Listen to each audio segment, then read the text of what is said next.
everyone. Yes, welcome back to CUPPA CHAT. We have got another fantastic guest for you here today, and you guys have been sending in lots and lots of questions once again for our guests. So I'm going to waste any more time, and I'm going to welcome onto the chat today the lovely Hollie. Hello, Hollie. Hi. Oh, thank you so much for joining us on CUPPA CHAT today. No worries. And we've had lots of questions been sent in for you because you are a professional stage actor, aren't you? Oh, yeah. And your photo, just to put into context some of the questions that we've had in, is you being lifted up in the air as a princess or something. I'm sure we're going to hear more about that later on, how it feels to be a princess and so on. But thank you so much for joining us today. Before we start anyone's questions, we have the most important question on CUPPA CHAT is, what is your drink and what's you got to have during the interview today? What have you got, Hollie? Well, I have an extra special drink. See, I don't drink tea or coffee, so I had to make do. I've got a mango and passion fruit cola from Costa. Oh, very nice. Other brands are, of course, available. But very nice. Do you have it often? Yeah. I'm not really a big hot drink kind of fan. So as soon as it gets to summer, love me a nice smoothie. That's what I love it. Very nice. I have gone for a posh cup of tea mug, but it hasn't got tea in it. It's got orange juice. Sure. We can just go with what we want here on CUPPA CHAT. It doesn't matter. Well, I'm glad you got your drink. You're all sorted for the questions and so on. But it's now the part where I know all of our guests look forward to. This is the invention from around the house. And if you've been watching us on the series, you know that I have made some groundbreaking inventions. Now, Hollie, it's no different for you today because, as I said, you are well known for playing princesses. I think that's true to say. So I thought with the current climate, you are going to need this invention. This is called the safety crown, this is. So you put it on like this, and then look, you've got a mask built in it at exactly the same time. This is perfect, isn't it? Absolutely brilliant. I'm sure that's going to be used when theatres are back up and running.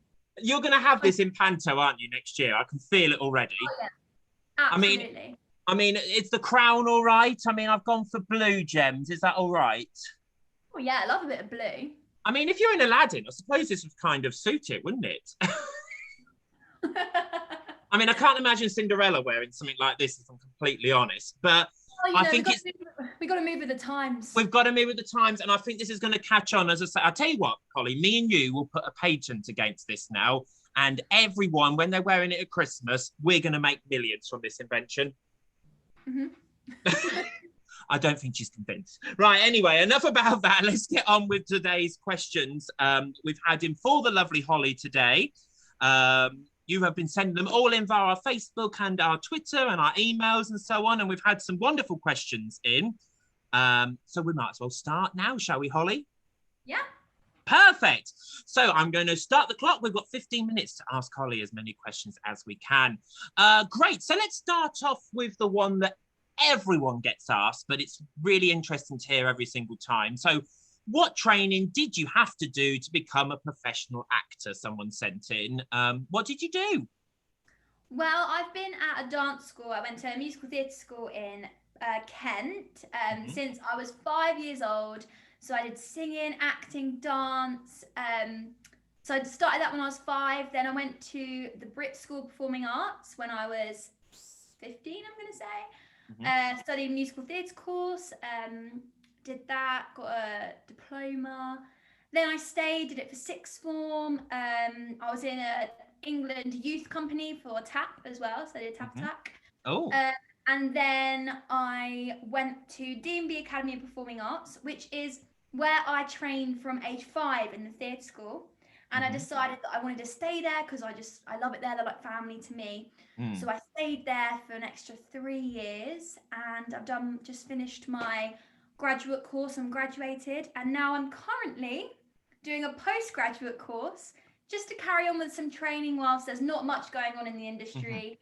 Keeping up with dancing, ballet, jazz, singing, acting, TV acting, stage acting, the lot really. I just kind of do a bit of everything.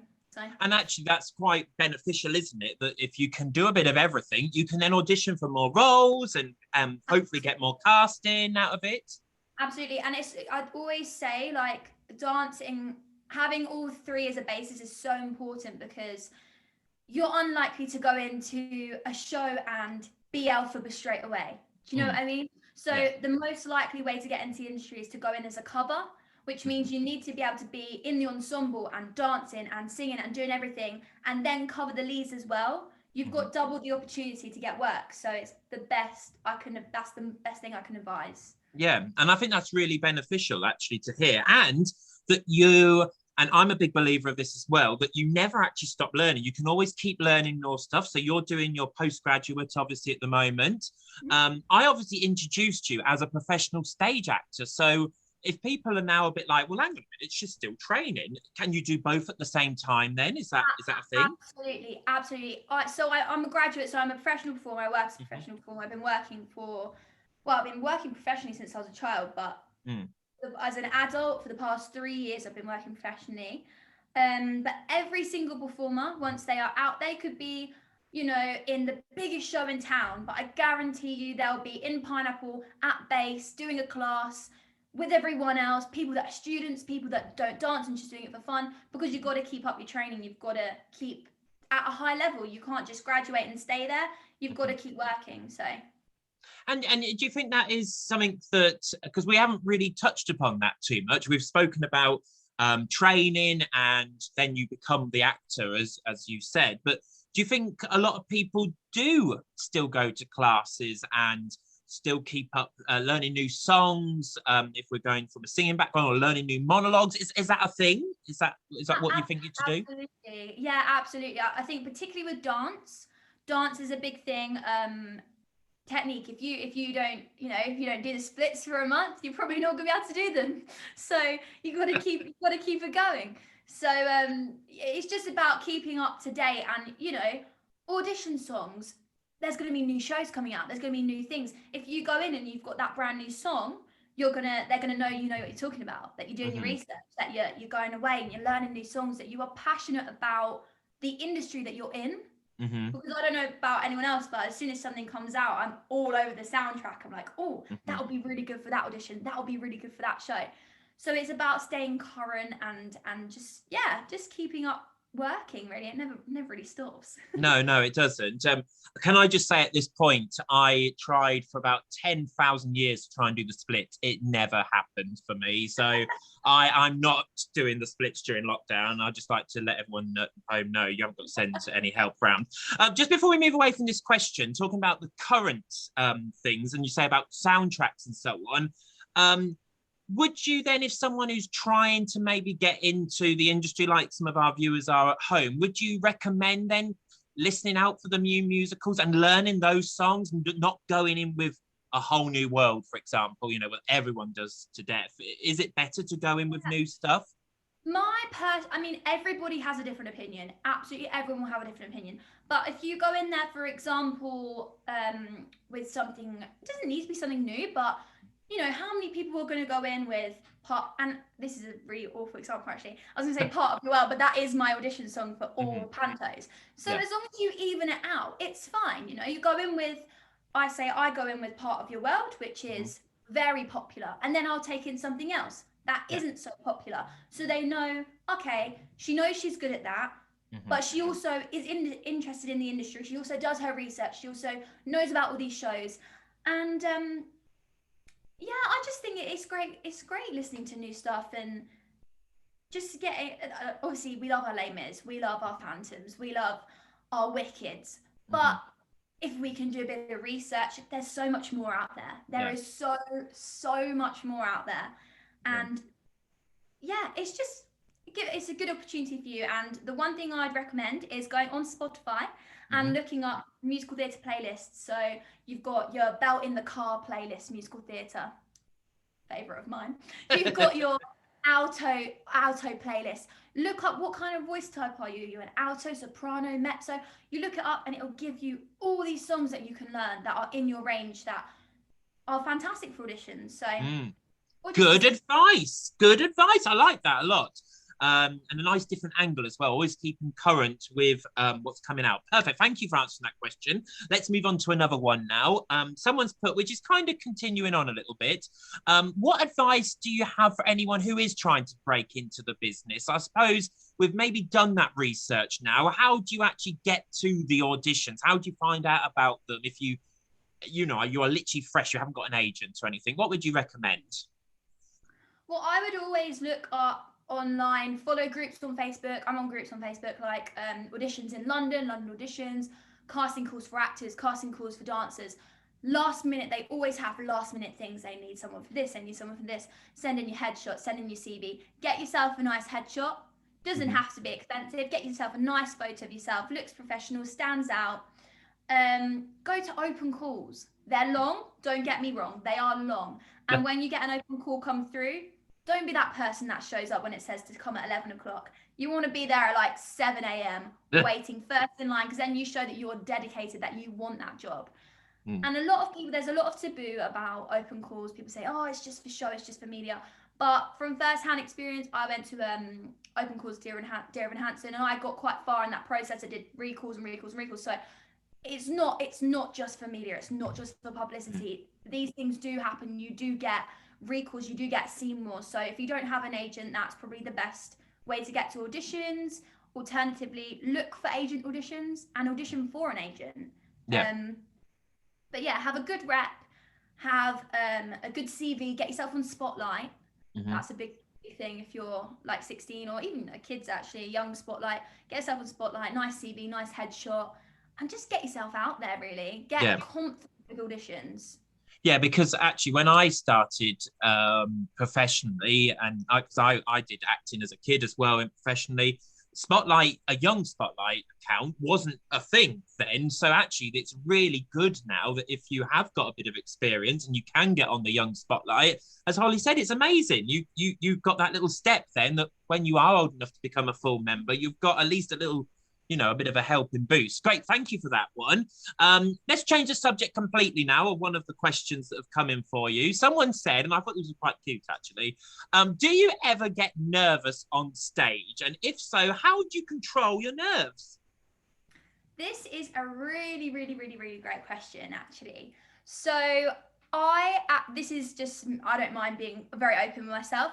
I suffered with horrendous anxiety until I was about 21. I'm now 22. It was absolutely shocking, absolutely horrendous. I would feel like I was going to pass out. I would have panic attacks. I would cry. And bearing in mind, I'm working professionally at this time. But I would be backstage. I'd be hyperventilating. So the best thing I've found is you want to get there early. Get to the stage, the theatre, or the audition early. You're prepared. You've gone through your bag 3 times. You've packed it the night before. You're not stressed. So you wake up before an audition. I always do this. I wake up really, really early. I will sit, have myself a mug of honey and lemon, do a quick vocal warm-up, run through my songs. Then I'll sit and chill for a bit, watch a bit of telly. Then I'll get up, sing my songs again, get ready, give yourselves so much time to get to the theatre or to get to your audition, and you get there so you're not stressed. And then you know what you're doing. You've gone and had a little time to go through your song, go through your words. Okay, I'm ready. You get to the side of the stage, you just give yourself some big breaths, some nice deep breaths. You're like, I've got this, You've got the role, or you're at the audition, you're good enough, you know you're good enough. And even if you don't get the role, you have to know that you are good enough. Like, it hardly ever comes down to talent. It honestly hardly ever comes down to talent. It's about what you look like. Do you fit the part? Are you the right height? Do you have the right hair color? Do you know what I mean? So don't take things personally. And the biggest thing is just be confident in yourself. Know that whatever you do is the best that you could do on that day. And if you go in with that attitude and you're like, what will be, you will find that you will chill out so much. So it's a concept that I'm quite passionate about. Yeah. So, I think it's really worthwhile, because we have lots of young people we work with that do get those nerves, and especially when you're going to auditions and so on, which a lot of them are going to soon have to go to. We can't stay in the youth theatre forever. We love the youth theatre, but we have to move on if we want to become professional in the way. And as you say, just taking things calmly, being prepared, will go a long way. How do you cope within shows then? Do you like to be left alone backstage, or do you like having lots of people around you in the dressing room, or how does that side of it work? I like actually being around people, but everybody is different. I like being around people because then I feel like I'm not in my own thoughts so much. I'm not thinking, oh, what if that happens, or what if that happens. If you're just chilled, take it nice and slow. That's, as I say, get to the theatre early, do makeup at the theatre early, go Yeah. through your script, go through your song, then have a little chat with your cast members, you know? You Yeah. just have to, and you know, if you're in a show, you've done that part. How many times have you rehearsed it? You've rehearsed it, you've sung it, you know you can sing it. Yeah. So whatever happens is going to happen. Yeah. Nothing you can do is going to change that. And Mm-hmm. as much as you accept and you're like, okay, what will be will be. I'm going to go out, I'm going to do the best job I can. And you just take a few deep breaths before you go on stage. Oh, feed off of that energy from that audience and just fly. Just And do absolutely it. fly. Yeah. I think actually thinking back, I think it was always me and you first at the theatre when we worked together. Yeah. I'm the same. I like to get there early and get prepared, and then you're sorted and you're calm. Perfect. Oh, great. Good question. Got lots of little bits and tips out of that one. Here's another cute question. And I think this, as I say, links to your photo. What does it feel like to play a princess? Oh, it feels like everything you ever dreamed of being a little kid. It really does. I absolutely love it. And people take panto with a pinch of salt. Some people love it, some people hate it. Personally, I absolutely love being a princess. I think it's so fun.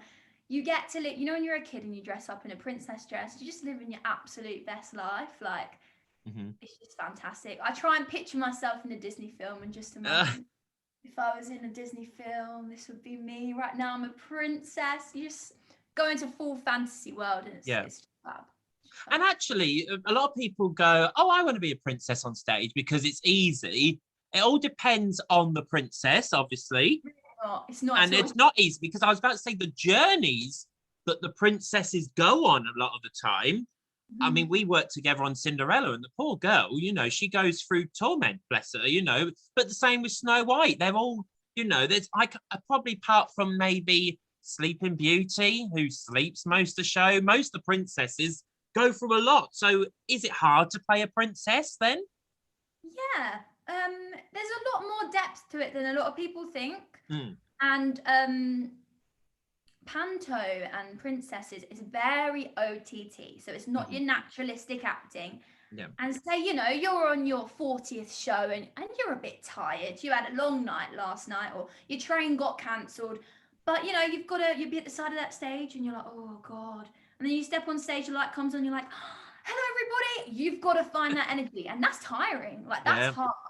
When you're in your, you know, having a bad day or whatnot, and because we don't have good days every day. You might be a bit tired or whatever. Mm. You've got to find that energy's got to come from somewhere. And all of a sudden those lights come up and whatever's happened, you leave that at the side of the stage because you're here to do a job or you're here to do a show and put that character on, and it's time to be a princess. Yeah. And that's how you have to look at it. You have to put everything else aside, and then your job is to portray that character and tell their story. Good question. Let's move on to another one. Do you like acting in serious or funny plays more? Someone said. I think it all depends on the part, but let's hear what you think. It depends on the part. I love panto. So for stage, I love panto. Panto's is funny, but I play the more serious character because the princess is always a bit more serious. When it comes to other acting, I do actually personally prefer serious acting and a lot of TV acting, naturalistic acting. That's just an area that I feel quite comfortable in. So yeah, I'd probably say like serious. I'd love to be in a soap or like Hollie City or something like that. Okay. That is a dream for me. So is Holby City the soap you'd want, or do you want to be in Corrie or EastEnders? I mean, I'm a big Corrie fan, so it'd be Corrie for me, but I would say Hollyoaks or Hollyoaks, EastEnders, or Holby City. Oh, very good. Holby's Very always, good. one of my other dreams is always to be a doctor. So I feel like if I was in Holby, I'd get to kind of live both life dreams at the same time. Yes, you could do both. Yes. I mean, I don't know if anyone who's watching this, and Holly, I don't know if even you remember it, but I bet you could. There used to be a program called Waterloo Road on the telly, which is all about school. And I wanted to be in that because I wanted to be a teacher if I couldn't be an actor. So I was like, if I'm in that, I could do both. And then, you know, I'm ticking 2 boxes as such. Good question again. Thank you. Holly, I'm afraid we've got to the time of the interview. I have to introduce someone else because I get a little bit jealous, put it politely, that I'm the one that you want to speak to, really. I mean, hello, Laura. This is Holly. Holly. Laura's got one question and one question alone that she can have. Okay, so Laura, you've got 10 seconds. What? Okay. When you're not acting or dancing, what do you like to do in your free time? I think guitar's in the background, so. Yeah. Oh yeah, I do. I play piano and guitar and teach. I love teaching. Teaching is fun. I have my own dog, my little baby dog. I love him, and I love taking him out on walks, and it's just lovely. So going and exploring. I live out in Kent, so going and exploring the countryside, nice little walks, getting some fresh air. It's good for you. So yeah that'll be it, I think. Hey, well, how you say, Laura? Perfect. Yeah, that was very good. What sort of dog do you have before Laura runs? Oh, she's already she's here still. She was off already because I told her she could only have 10 seconds. Holly, what type of dog have you got? He's a golden doodle, so he's cross golden retriever and poodle. There you are, Laura. Don't get any ideas. Holly, you shouldn't have said that. You're going to make it too excited. Right, we've got time for a few more quick fire questions for you. So let's chuck a few more in. What's your funniest moment on stage? Someone said. Okay, a really funny moment on stage. When I did Panto in Sevenoaks, we had to do. It was Dick Whittington. We did the scene with mops, and it was like on board a ship. I mean, the whole idea was that you had to pass it along, and the person at the end of the line dropped it. Mm-hmm. But I went like this. I was in the middle of the line and absolutely dropped it. And then because I dropped one, everybody, the whole line dropped a mop, and it was all my fault. And then because the guy was really funny, and he was just taking the mick out of me. But we were supposed to be serious like this. And I was just cracking up, and I could not. I was crying with laughter, but like this. Yeah. Trying to keep a straight face. It was absolutely hysterical. Hilarious time. But the thing is, with Panto, though, audiences like that, don't they, when things go wrong? So I bet they were enjoying it with you as well, were they? Yes, it was so funny. It was so funny. I just completely ruined the gag. So then when the gag happened, it wasn't funny at all. Yeah, but no, it was fun. It was funny. Yeah, it is an interesting thing when something goes wrong and you're supposed to be serious, but yeah. Good question. Here's the next one. What's the best character you have played and why? Best character I've played. Hard question that one is actually, because we've said this before as well, that different characters and different shows and have different reasons for why it's the best. What's the one you most enjoyed then? Well, I'll say one that I went on that was very different to things that I usually do. So when I graduated from Brit, I was in a show called Carrie, and I played Sue Snell, and she had such a huge emotional journey. So when I do musicals, I'm used to, characters there. I haven't never played like quite a dark character, and she was the one that was telling the story, and I had to keep jumping in and out from being in an interview in an office with the policeman after everybody in my school had died except for me. So I was in absolute trauma, crying my eyes out. And then all of a sudden, the next scene, you'd be hopping out and it's telling the story before. So I'm in the prom having a great time. Then I'm jumping back to the interview and I was like heartbroken. So it was just so difficult because I was going from emotional trauma to I'm at prom. And that was really fun to get in the depths of that and really explore those emotions and how you'd be feeling. And it was challenging, which was quite nice. Yeah, challenging is good. And actually, someone else has asked a question. Have you ever had to cry on stage, which you've just said you have? But how do you make yourself cry, especially when you were switching between, a really happy occasion like a prom and then you were going into this really sort of sad interview. How do you make yourself cry on stage then? Well, when it comes to emotional scenes, backstage, I like to detach myself from other people.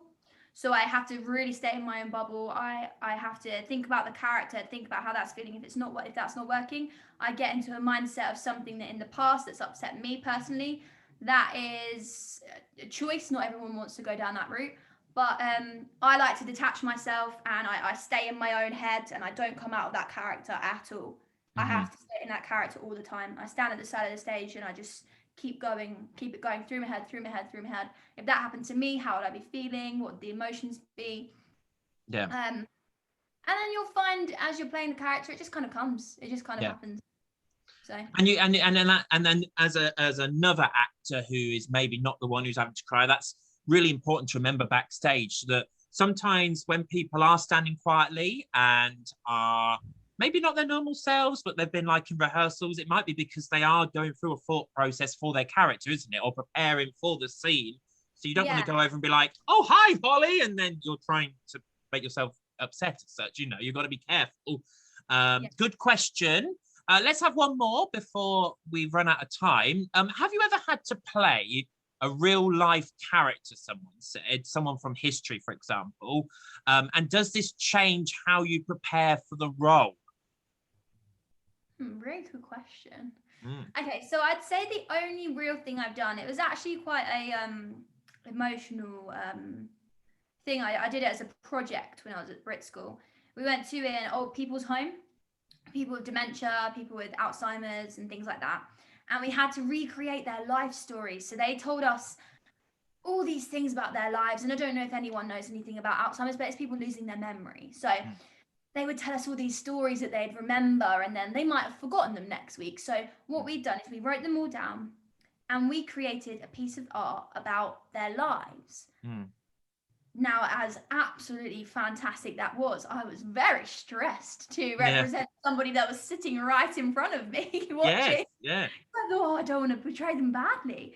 So it made me do a lot of, obviously I was quite lucky because they were still, that I could watch them.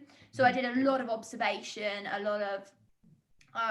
looked at their mannerisms a lot more, and found out as much history about them as I could. I did a lot of background research, a lot of observation, but it definitely was so much more pressure playing a real person that was sitting right in front of me. I was very nervous. Yeah, and I imagine even that's probably even more pressure than playing Margaret Thatcher or Queen Elizabeth II, you know, because they were literally in front of you, weren't they? And they could have been like, that's not me. And, you know, you want to do them justice. You want to do them justice and their life story, tell their life story. And it was really rewarding as well. Yeah. Really rewarding. Good. So, so unlike a character when you have to prep maybe for a pantomime or a fairy tale, that you still do a lot of research probably, and you have to look into the character. It's just a different type of research then, is it, for a real life person? Yeah, it's a lot more factual. So if you're going in a show, it's likely to be fictional. So factual, what's going on at that time in their life? What are they around? What's their family like? What's their living situation like? You know all these things, you know all these facts. So you can think, oh, so they were living in London, what was happening at this time, or there was that going on. And then the biggest thing is observation. Watching if it's someone that's not here anymore, watching videos of them. How do they act? What are their mannerisms? What do they do when they think? Do they have habits? Do they bite their nails? Do they look to the side? It's all about looking for mannerisms and habits and just knowing their history and what was going on at that time in their life as well, what they had to deal with.